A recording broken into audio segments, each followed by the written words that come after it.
Boker Tov les Koulam, Anachnu Smechim. Nous sommes très heureux de se retrouver avec le Rav Yehuda Ben Ishai, la communauté Emunah Shkema. Et Shabbat Zachor, Parashat Teruma et Vasuli Mikdash Veshachanti Betocham. C'est un des versets les plus connus de la Torah et le verset le plus connu de la Parashat Teruma. Veshachanti Betocham, Vasuli Mikdash. On parle là-bas du sanctuaire, du tabernacle.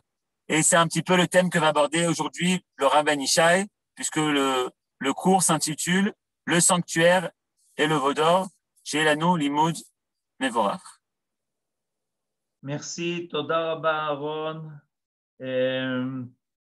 Aujourd'hui, on commence la série de toutes les parachiotes qui vont parler effectivement de la construction du Mishkan. Le Mishkan est le sanctuaire qu'il y avait pendant notre traversée du désert. Et en fait, c'est les prémices du Beth Amikdash. Et cette série de parachiotes est une série longue. C'est une série qui va clôturer en fait tout le livre de Shemot. On va avoir la paracha de Trouma, la paracha de Tetzavé, la paracha même de Kitissa, et ensuite la paracha de Vayakel Pekoudé. On peut dire qu'en fait, on va maintenant donc rencontrer une série de 5 parachiotes qui vont traiter du Mishkan. Alors, on comprend évidemment que la Torah veut donner un poids important à la construction du Mishkan et à sa réalisation, à la réalisation de ce sanctuaire, de la même façon que par la suite, elle va donner un point important au Beth Amikdash dans notre histoire. Malheureusement, on a déjà affronté 2 fois la destruction du Beth Amikdash et on est assuré qu'il n'y en aura pas une troisième. Il n'y aura pas de troisième destruction du Beth Amikdash. Donc, on est maintenant en préparatif en vue de la construction définitive de la résidence de Dieu sur terre. Or, comme vient de le dire Aaron,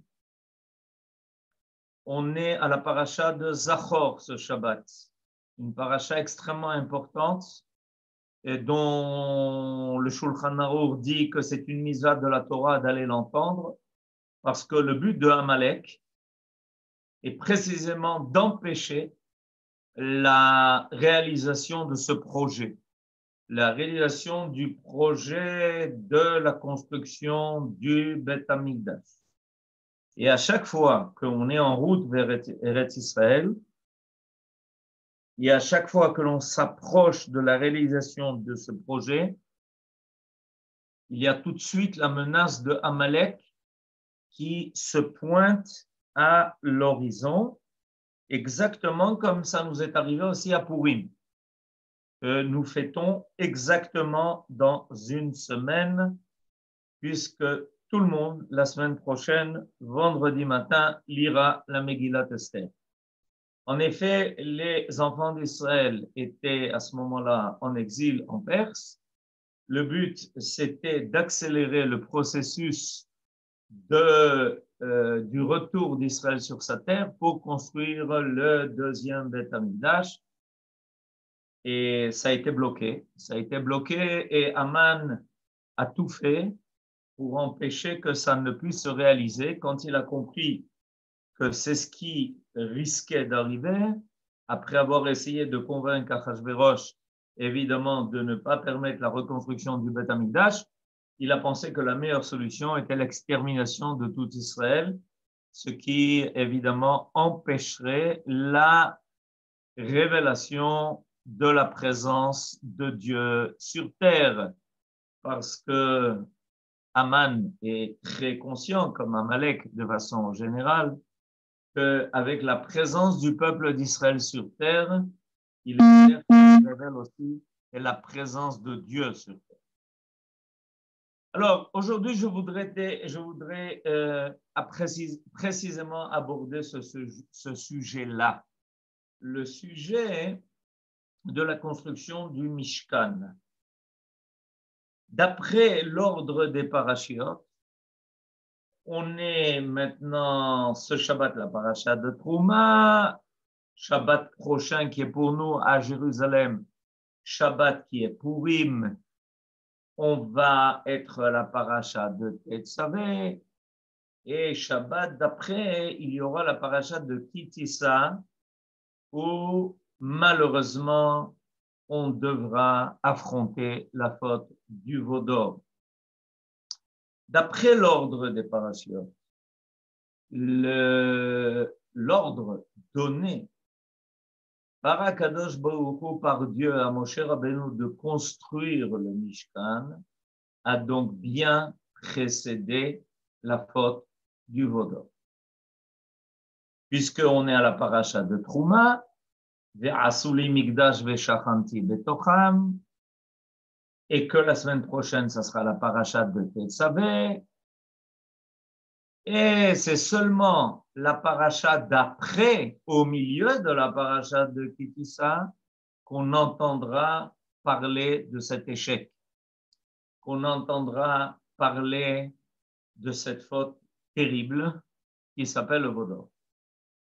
Donc le Mishkan, dans son idée, dans son projet, précède la faute du veau d'or.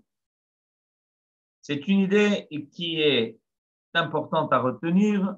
On va tout de suite comprendre pourquoi. Parce qu'il y a des sources qui disent que ça s'est passé de façon contraire.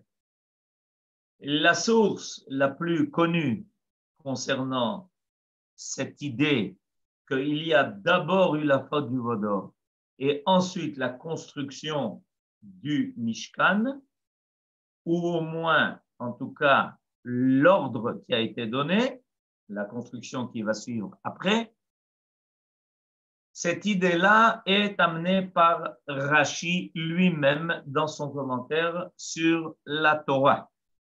Alors, dans son commentaire sur la Torah, dans précisément la parashat Kitissa, Rashi va dire la chose suivante. Vaïten el Moshe, echaloto ledaber, je parle du chapitre Lamed Aleph, 31, du verset 18. Du verset 18. Effectivement, on est en train donc d'assister à une machloket comme vous venez de le dire. Vaïten el Moshe, echaloto ledaber, ito, be'ar Sinai, shne luchot ha'idut, luchot even, Tuvim be'etzva Elohim. Je lis le commentaire de Rashi à propos de cela.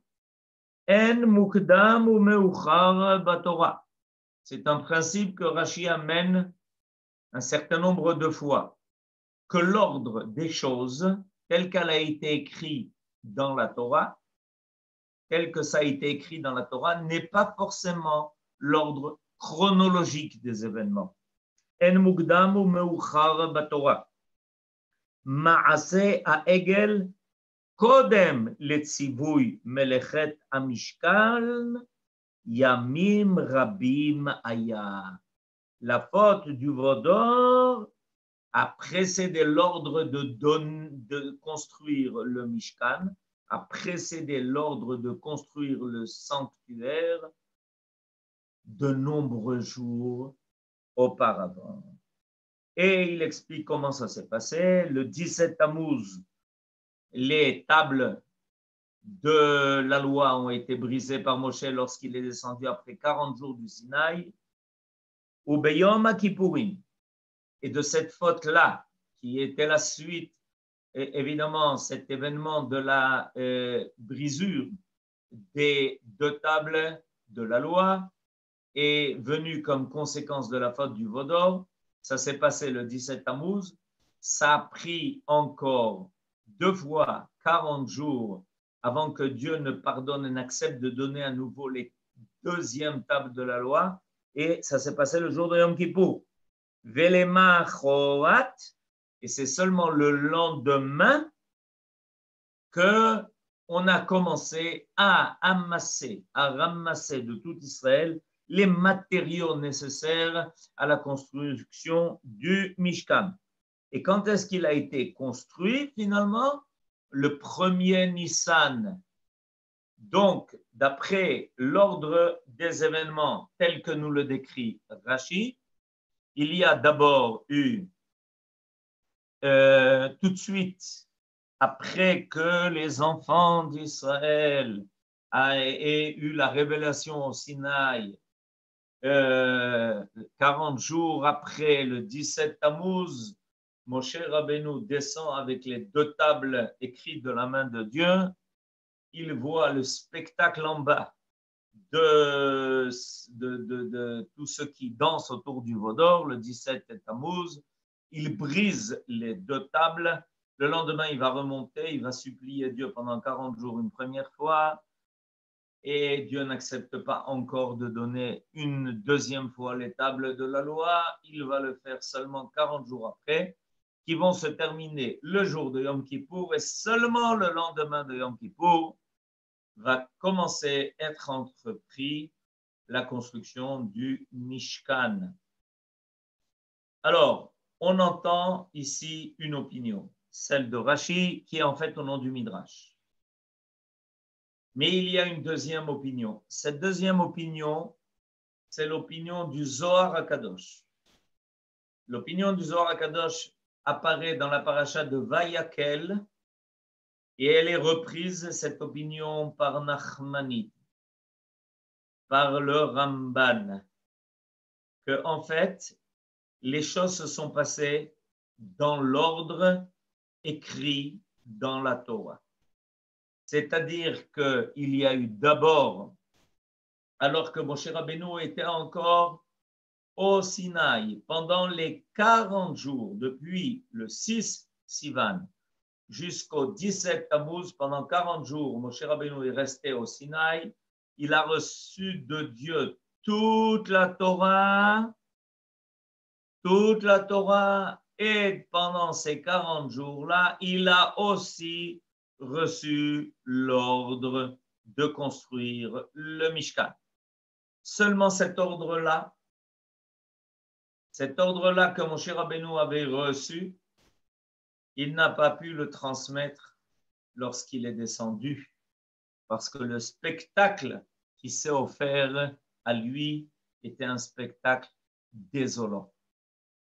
Au lieu de venir et de commencer à entreprendre la construction du sanctuaire pour y déposer les 2 tables qu'il avait reçues pendant ces 40 jours-là, voilà que Moshe Rabbeinu rencontre une autre construction, celle du Vaudor, et qu'il ne peut pas descendre avec ces 2 tables de la loi qui viennent d'abord affirmer qu'il n'y a qu'un Dieu et que l'idolâtrie n'est qu'un leurre.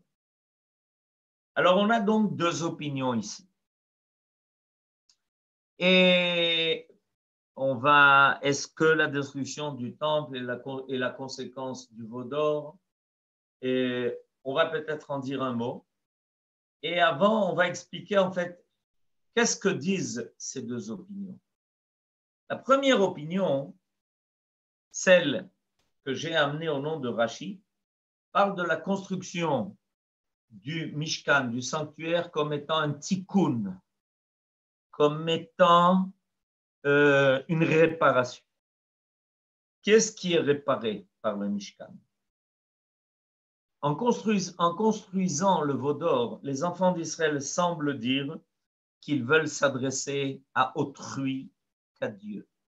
Ou en tout cas, s'ils continuent de considérer que Dieu est bien celui qui les a sortis d'Égypte et qu'il est le Tout-Puissant, mais ils le considèrent comme étant lointain. Comme étant lointain, inaccessible. Et ils ont donc, à leur niveau en tout cas, le sentiment qu'ils ont besoin pour ça d'un intermédiaire et que le Vaudor va servir d'intermédiaire. Comme d'ailleurs les idolâtres le considèrent. Toutes leurs statues, tous leurs actes viennent servir des forces qui, à leur niveau, sont proches d'eux. Ils peut-être pensent qu'il y a une force supérieure, mais cette force-là n'intervient pas, n'est pas présente dans le quotidien, ne fait pas partie de notre vie. Il n'y a pas de providence directe, il n'y a pas d'intervention divine dans l'histoire. Et ça amène l'homme à croire qu'il doit plutôt servir des forces intermédiaires. Évidemment, le but du Mishkan, le but de la construction du sanctuaire, c'est d'essayer de réparer cette idée et de dire non, on a bien compris qu'on s'est trompé, que Dieu est présent parmi nous, qu'il n'est pas seulement au haut du Sinaï, qu'il n'est pas seulement accessible à Moshe, mais qu'il peut être là avec nous, au sein de notre camp, dans ce sanctuaire qui va être construit et édifié.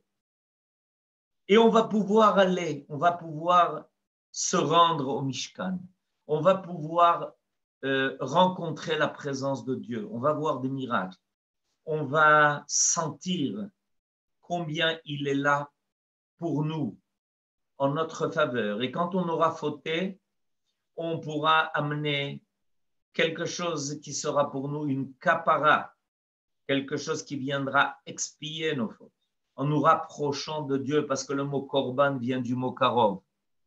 Donc, d'après cette idée, le Mishkan est une réparation. On est dans le monde, selon cette idée, avec le Mishkan, le sanctuaire, on est dans le monde de la réparation. On est en train de réparer ce qui a été brisé.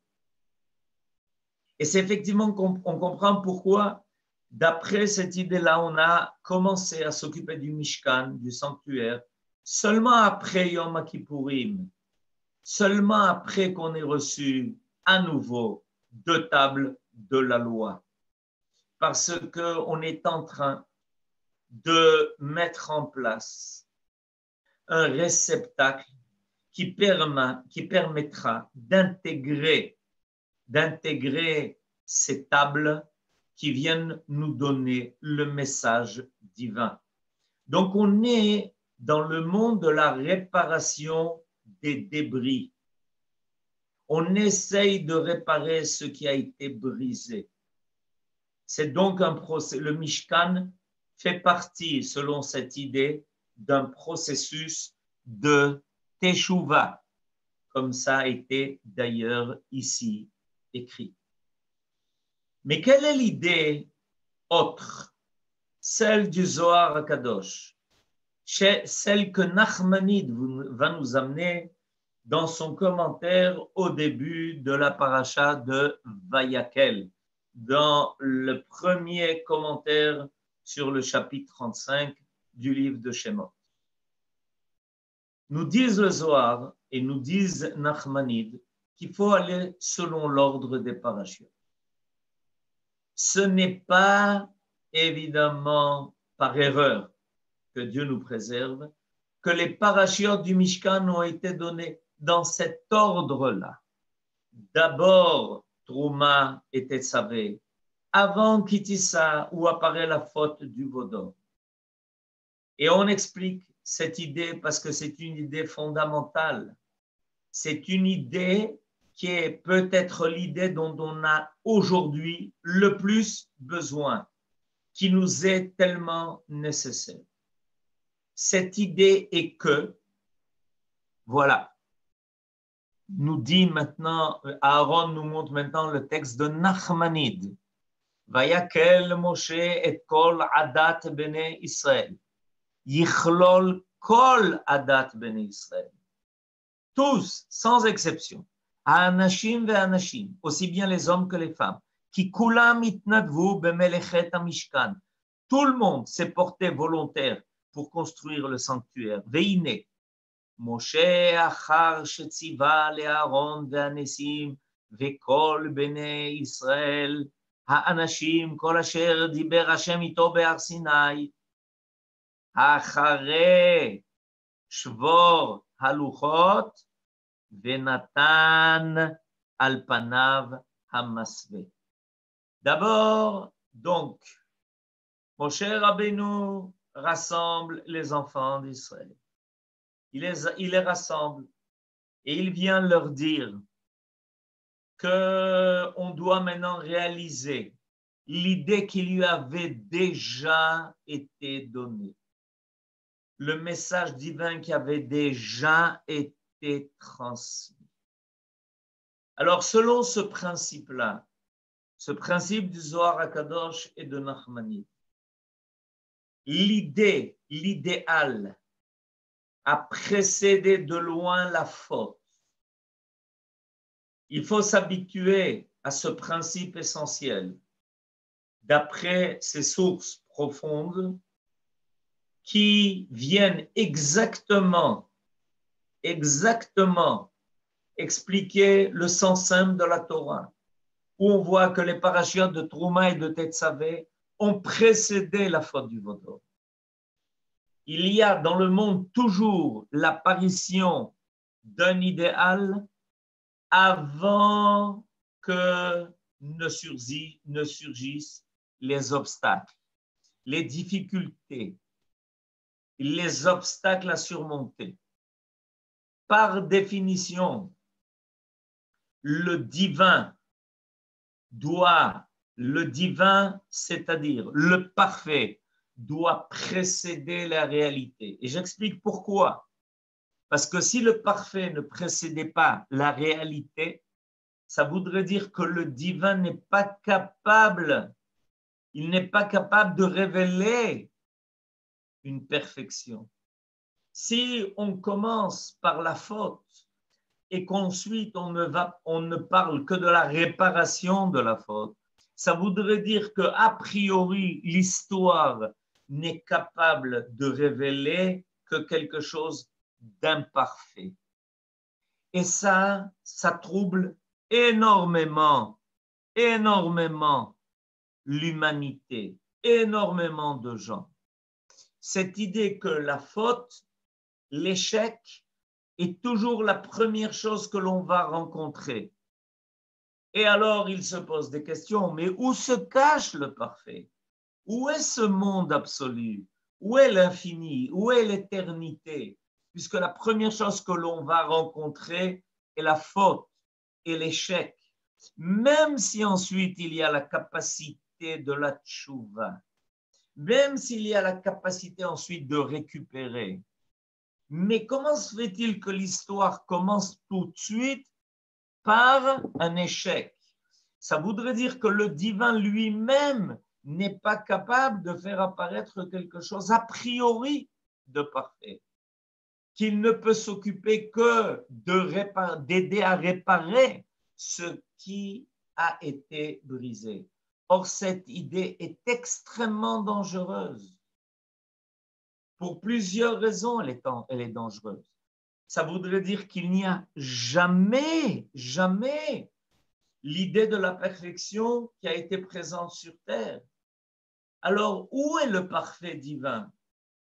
Et le deuxième danger, comment aurait-on-il la force, aurions-nous la force de réparer l'erreur si nous n'avions pas déjà un message qui nous appelle à la perfection et qui nous donne la force de perfectionner?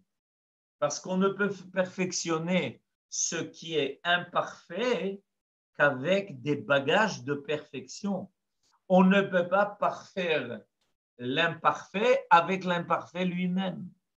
Donc, il y a forcément quelque chose de divin, de total, de complet, de vrai, une plénitude divine qui a toujours précédé l'échec.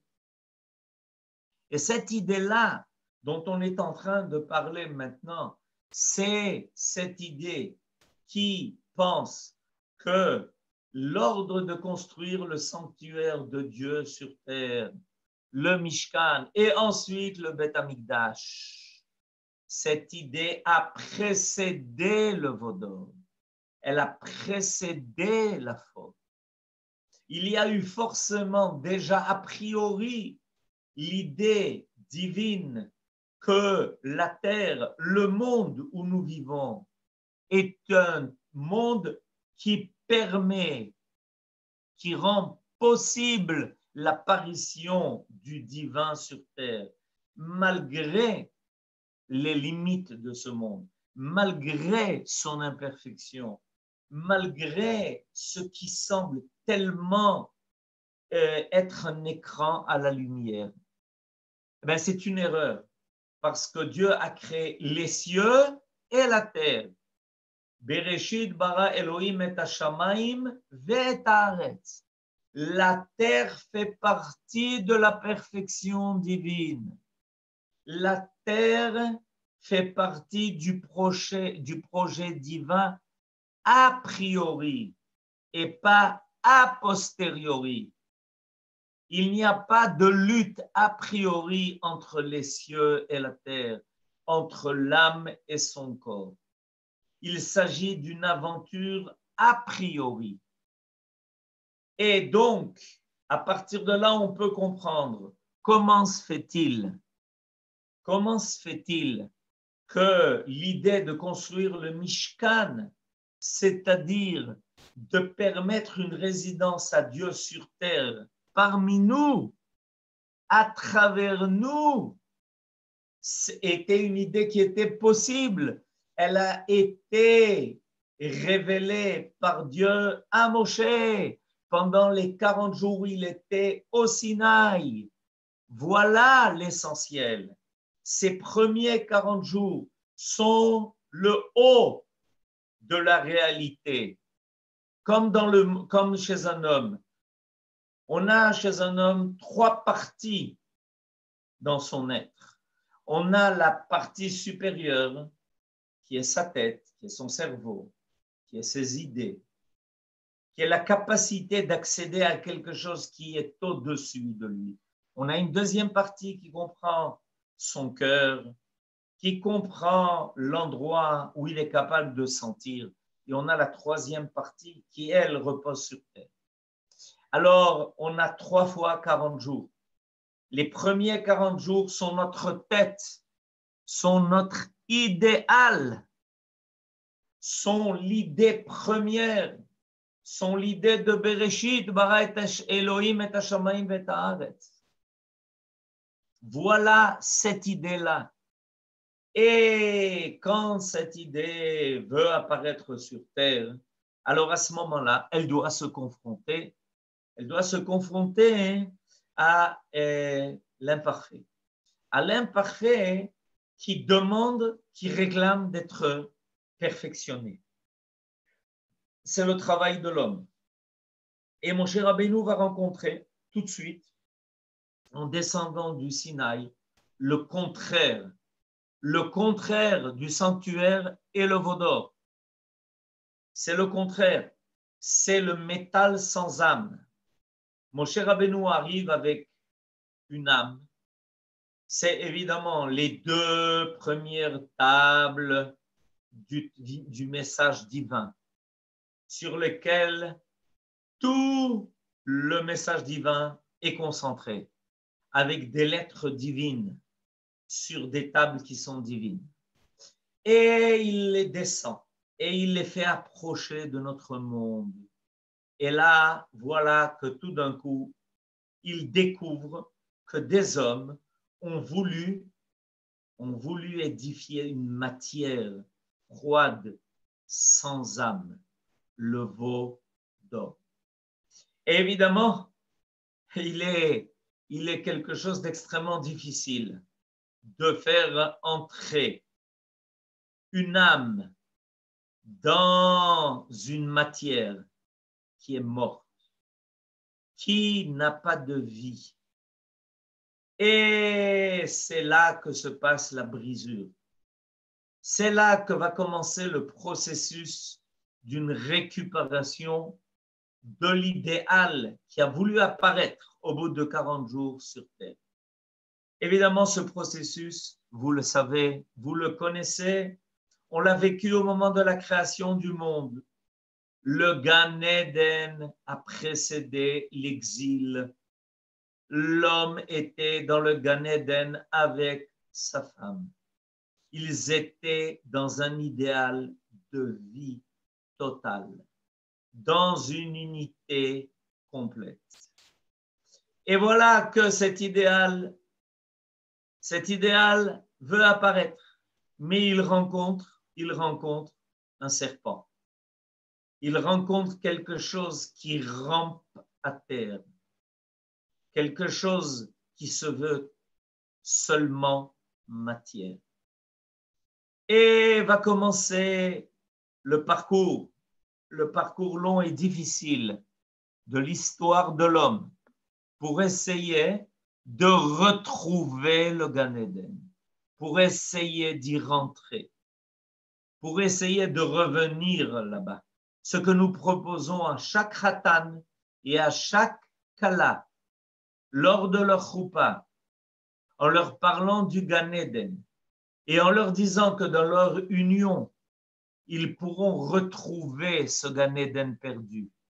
S'ils arrivent à réaliser dans leur vie quotidienne, dans leur maison, sur leur table, le Shabbat, dans leur façon de vivre, dans leur capacité d'avoir des enfants, de faire apparaître la vie, ils peuvent nous ramener au Gan Eden. D'ailleurs, pas seulement eux-mêmes, mais nous aussi qui sommes présents au moment de leur choupa. Et c'est pour ça qu'on est venu d'ailleurs. On est venu à la choupa parce qu'on est en attente et on est en espoir que ce couple-là sera le couple qui nous ramènera au Gan Eden. Malheureusement, il y a une idéologie qui est devenue même une religion qui a dit qu'à toute chose a précédé la faute. Qu'avant tout, il y a d'abord un échec. Que l'échec est la première étape. Et qu'on est des fois en tentative de récupérer cet échec qui a en fait commencé l'histoire. Beaucoup croient que ce n'est même pas possible. Et on peut expliquer pourquoi à leur niveau ce n'est pas possible. Parce que si l'histoire commence par l'échec, où est le modèle de la perfection? Où est le modèle de la totalité? Où est le modèle de l'infinité? Où est le modèle de l'éternité? Alors, vous comprenez, avant que notre monde ne soit créé, le Olam Haba l'a précédé. On nous parle toujours du Olam Haba qui vient après le Olam Hazé. On nous parle du Olam Haba qui vient après notre monde. Mais on oublie de préciser que le Olam Haba a précédé le Olam Hazé. Et c'est pour ça qu'il finira par réapparaître à travers le Olam Hazé, à travers notre monde, qui est en mouvement permanent, en direction du Olam Haba qui l'a précédé, qui beya Hashem sur Olamim. Nos sages nous disent dans le Talmud que Dieu a créé deux mondes. Le premier monde est le Olam Haba, Yud. Le deuxième monde est le Olam Hazé, Hey. Mais voilà qu'on est en route pour le réaliser, pour y arriver. Et c'est pour ça qu'il y a encore deux lettres dans le nom de Dieu. Après la lettre Yud et après la lettre E qui fait référence à notre monde, il y a encore la lettre Vav qui nous montre un chemin, droit comme un chemin, pour arriver à la dernière lettre qui est à nouveau la lettre E. Et quand on arrive à relier ces deux lettres-là ces deux lettres Hey qui se trouvent dans le nom de Dieu, on arrive à nouveau à la lettre Yud. Et on retrouve le Olam Haba. Alors, n'oublions pas ce modèle. Le modèle n'est pas Olam Hazeh, Olam Haba. Le modèle est Olam Haba, Olam Hazeh, Olam Haba. Et c'est le modèle que nous devons effectuer, réaliser. Et voilà que Amalek survient à la Kriyat Torah de Purim. On va sortir un deuxième Sefer Torah Shabbat prochain. Dans le deuxième Sefer Torah Shabbat prochain, que nous allons sortir à Purim, à Jérusalem, pas en dehors de Jérusalem, nous allons lire la fin de Parashat Beshalach. Et qu'est-ce qui est marqué dans cette parasha de Vayavo Amalek?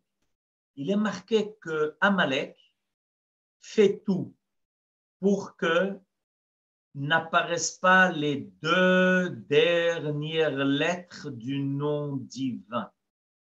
Mais pourquoi pas les deux dernières lettres?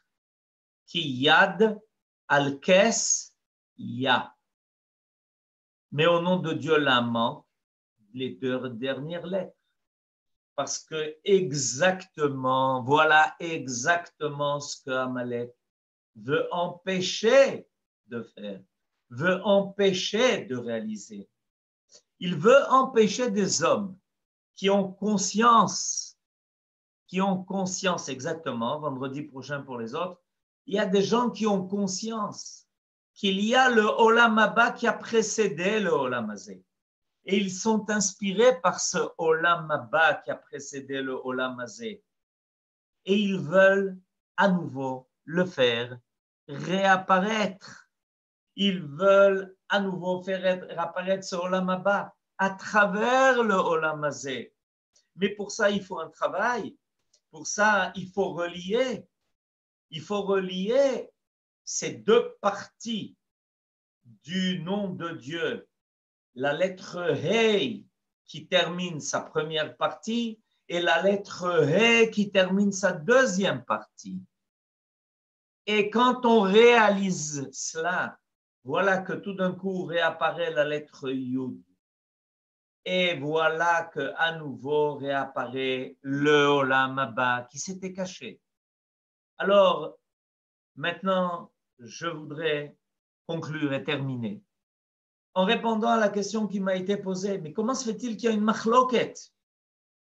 Est-ce que, Behemet, le Mishkan, l'idée du Mishkan a précédé la faute du Vaudor? Ou est-ce que l'idée du Mishkan est venue à la suite du Vaudor? La réponse, évidemment, est que les deux propositions sont vraies. A priori, quand Dieu s'est révélé à notre maître Moïse au Sinaï, évidemment, il lui a parlé du Mishkan. Il lui a parlé du Beth Amikdash. Ça ne pouvait pas être autrement. Il est impossible de penser que l'idée de Dieu est que lui reste dans les cieux et que nous soyons sur terre et qu'il n'y ait pas une permanence de lien entre les cieux et la terre. Donc l'idée a précédé la faute du Vaudor. Et voilà que Moshe Rabbeinu arrive et il veut intégrer les tables divines dans le monde de l'homme. Seulement l'homme a choisi pour le moment la matière sans âme, le Vaudor. Alors Moshe Rabbeinu commence un travail avec patience. Et ce travail est un travail de réparation. Mais on ne peut réparer que ce qui a déjà existé. Et c'est parce que l'idée du Mishkan, du sanctuaire, a précédé l'idée de la faute que l'on peut commencer à réparer les morceaux brisés pour à nouveau les unir. Et nous allons terminer. Nous allons terminer par un verset du prophète Jérémie. Le prophète Jérémie, dans le chapitre 2, verset 2, dit que Akadosh Baruch Hu s'adresse à Israël à l'époque du prophète Jérémie et lui dit, vous voyez, vous êtes à l'époque de la destruction du temple, puisque le prophète Jérémie est à l'époque de la destruction du temple. Les lamentations de Jérémie.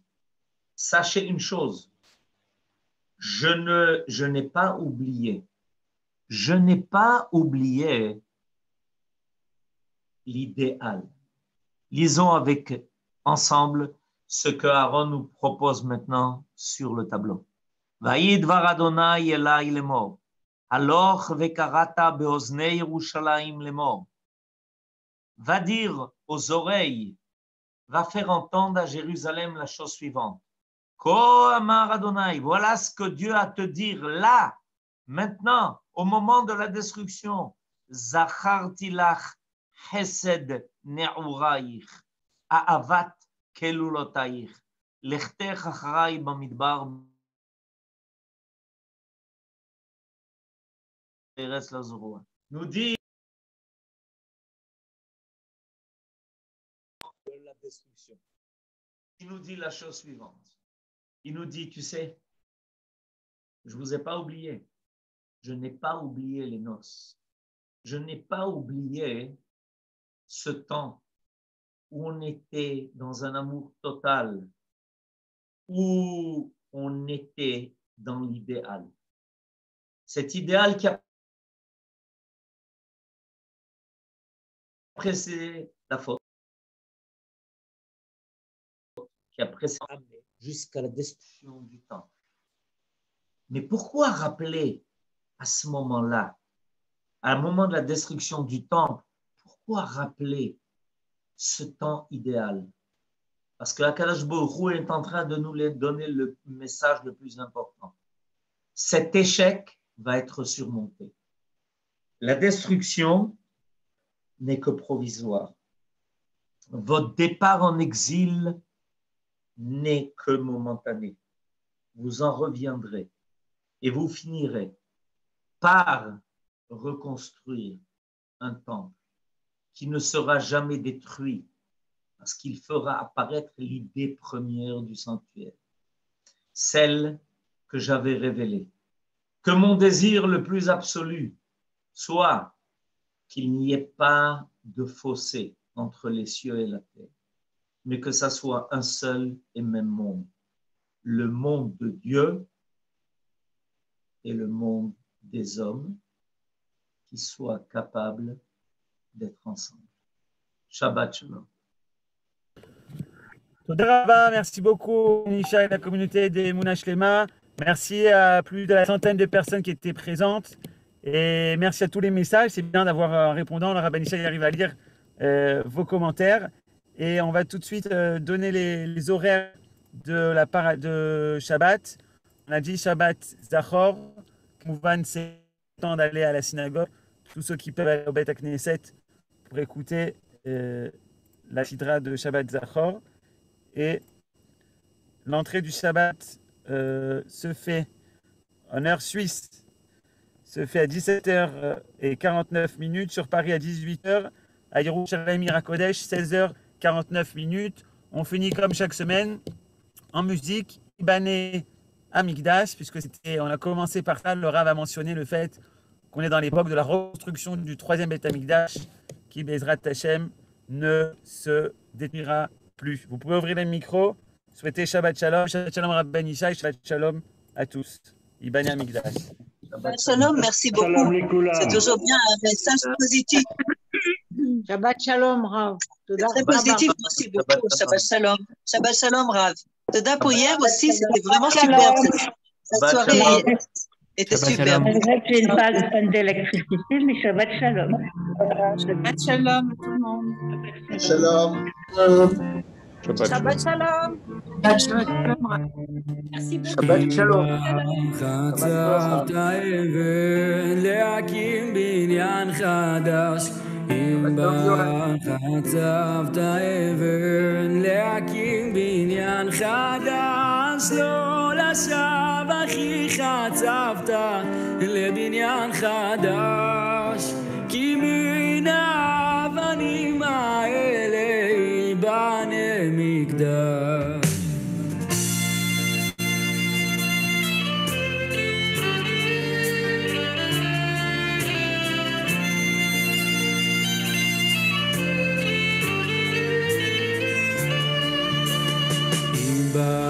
נתת ארז, ארז במקום דרדר, אם בהר נתת ארז, ארז במקום דרדר, לא לשווא אחי נתת במקום דרדר, כי מן הארזים האלה ייבנה ההר, ייבנה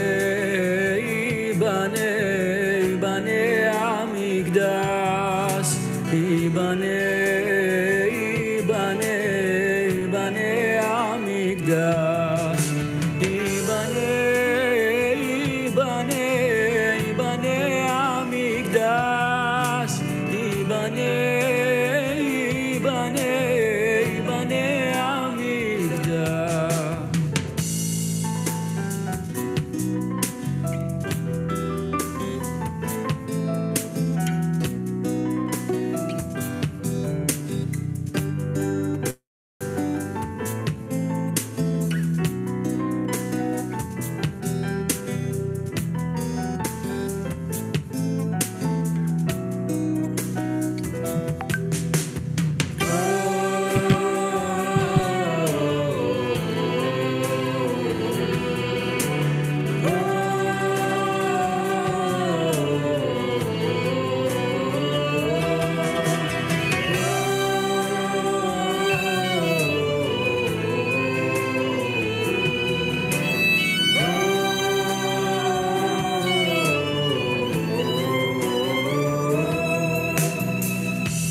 Shabbat shalom à tous.